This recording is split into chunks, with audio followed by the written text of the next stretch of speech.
तो ये है music industry king the Yo Yo Honey Singh. लेकिन अभी के टाइम पर हनी सिंह को लोग कुछ ज्यादा ही हेट देते हैं और एक ही नाम से ट्रोल करते हैं, क्रेडिट चोर। तो क्या हनी सिंह ने किसी का क्रेडिट चुराया है?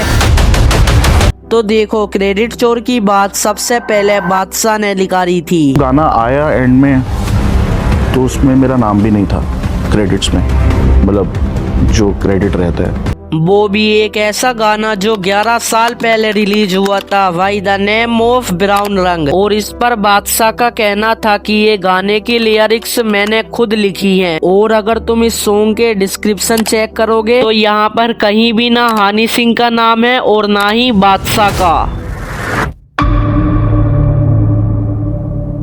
और यहीं पर लोगों के मन में एक कंफ्यूजन पैदा हो जाती है, आखिर इस सॉन्ग की लिरिक्स लिखी किसने है। फिर कुछ लोगों के मन में ये सवाल पैदा हो जाता है कि क्या बादशाह सच में सच बोल रहे हैं और क्या सच में हनी सिंह ने क्रेडिट चुराया है। और यही सवाल जब उनके फैंस ने उठाया तो हनी सिंह का कुछ ये कहना था। तो मेरे पास तो सिर्फ करियर के 2 साल थे, उसके पास तो अभी तक 7-8 साल थे। वो अपने लिए क्यों नहीं लिख पाया ब्राउन रंग?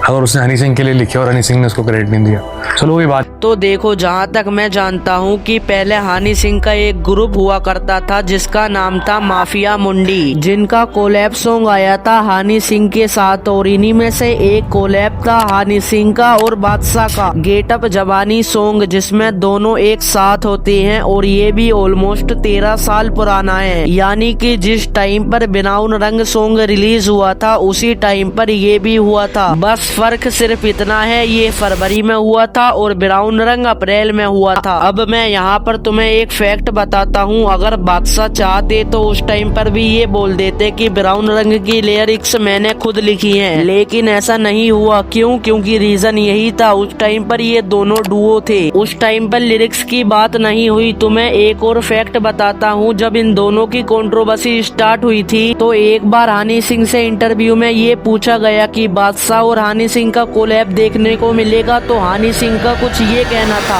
अगर बादशाह के साथ कुछ कोलैब करने का मौका मिलेगा तो पुरानी दिनों की तरह हम दिल्ली की सड़कों पे फिर घूमेंगे और फिर गाड़ी में लिखेंगे गाने, जैसे हमने गेट अप जवानी। बट ऐसा कुछ नहीं हुआ। इंटरव्यू हुए 2 साल हो गए लेकिन अभी तक कोई कोलैब सॉन्ग नहीं आया। और इस इंटरव्यू के बाद लोगों ने हनी सिंह को कुछ ज्यादा ही ट्रोल करना स्टार्ट कर दिया। और कोलैब ना आने का रीजन ये था कि कंट्रोवर्सी कुछ ज्यादा ही बढ़ गई थी।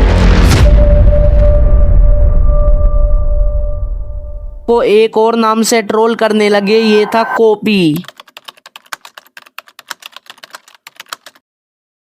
अब तुम लोग बोलोगे कि ये क्या है, तो बात कुछ ऐसी थी। बादशाह का कुछ टाइम पहले एक गाना आया था जिसमें उसने कुछ ऐसी लिरिक्स बोली थी। नाज़नी माना तू है हंसी पर, बादशाह जैसा कोई भी नहीं, आम तौर पे मैं यूं पीछा करता नहीं, पर देखे बिना भी तो तुझे सर। लेकिन लोगों ने इस लिरिक्स को कॉपी बता दिया, क्योंकि जो ये बादशाह ने लिरिक्स गाई थी वो पहले ही हनी सिंह ने अपने एक इवेंट में स्टेज पर परफॉर्म कर चुके थे। नाज़नी माना तू है हंसी पर, यो जैसा कोई भी नहीं, आम तौर पे मैं ये चीजें करता नहीं, पर देखे बिना भी तो तुझे सरता नहीं मोहतरमा। लेकिन इस चीज पर रफ्तार ने इन दोनों की कंट्रोवर्सी में इन्वॉल्व होकर कुछ ये बोला। लाइनें चुराओ मेरी गाओ जाके स्टेज पे अपना बता के तुम फैलाओ सारे देश में।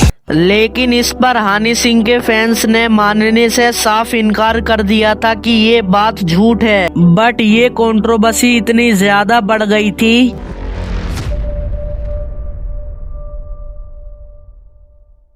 जब 11 साल पुराना सॉन्ग 1000 माइल रिलीज हुआ था तो उसमें मिसिंग से शायद लील गोलू का नाम नहीं दिया गया था। तो इसी से लोग हनी सिंह को इतना ज्यादा हेट देने लगे और इसी से एक नाम निकाला, क्रेडिट चोर। और फिर हनी सिंह खुद एक गलती कर देते हैं, वो जो है ना अपने लिरिक्स खुद से नहीं लिखते हैं। और कई बार फैंस ने ये सवाल भी उठाया कि हनी पाजी अपने लिरिक्स खुद नहीं लिखते। तो हनी सिंह इस डिमांड को भी अपने न्यू एल्बम 51 सॉन्ग में पूरा कर देते हैं। उसमें कुछ लिरिक्स हनी सिंह के भी थे। बट सबसे ज्यादा पूछा जाने वाला सवाल कि ब्राउन रंग सॉन्ग में लिरिक्स किसकी थी, कोई कहता है कि हनी सिंह की थी, कोई कहता है कि रफ्तार की थी। लेकिन बादशाह आज भी कहते हैं कि उस सॉन्ग की लिरिक्स मैंने लिखी थी।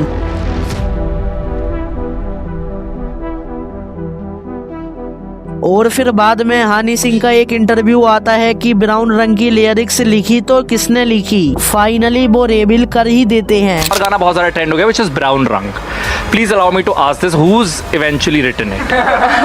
चलो ये मैं बता देता हूँ। ये एक्चुअली एक किताब लिखते थे बहुत सारे, उन्होंने काफ़ी किताबें लिखी है, मस्तराम जी, उन्होंने लिखा ब्राउन रंग। जस्ट चिल गाइस, ये सिर्फ एक मजाक था, बट रियलिटी कुछ ये है। सूत्रों के हिसाब से यही माना जाता है कि ब्राउन रंग की लिरिक्स हानी सिंह ने ही लिखी थी। और ये क्रेडिट चोर वाली बात पे हानी सिंह का कुछ ये कहना है। Why is Masram's name not on the credits? क्योंकि मैं क्रेडिट खा जाता हूँ ना। बट हानी सिंह के भी बहुत सारे ऐसे सॉन्ग हैं जिसका उन्हें क्रेडिट नहीं मिला, लेकिन हानी सिंह ने आज तक इस चीज का जिक्र कहीं नहीं किया। और ऐसे कई झूठ हैं जिसे बादशाह ने बोला है, और बादशाह ऐसे बहुत झूठ बोलते हैं जिसका रीजन है सिर्फ हानी सिंह।